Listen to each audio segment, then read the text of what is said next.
ये देखिए माशाल्लाह मदीना मस्जिद बेहतरीन।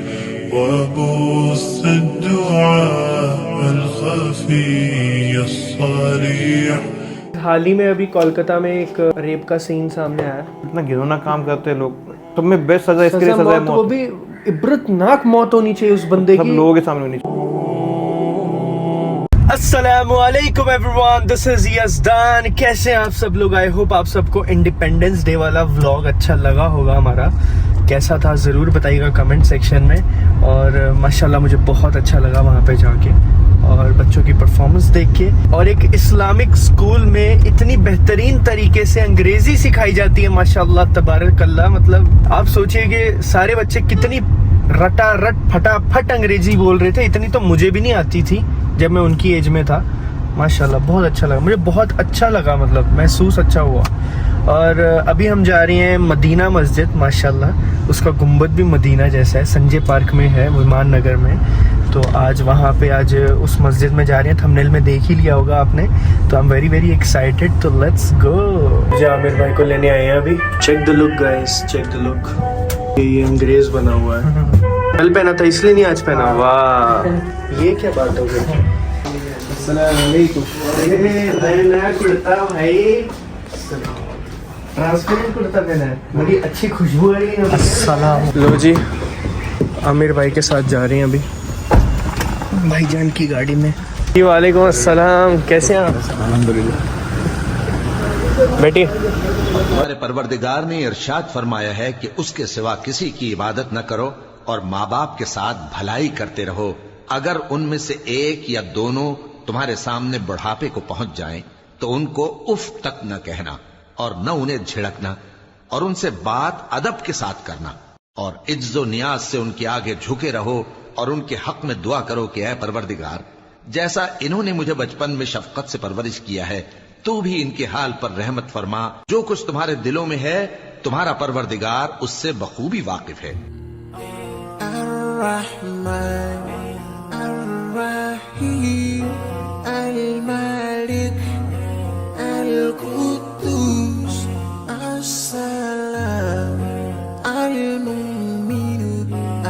सो गाइस ये देखिए माशाल्लाह मदीना मस्जिद बेहतरीन।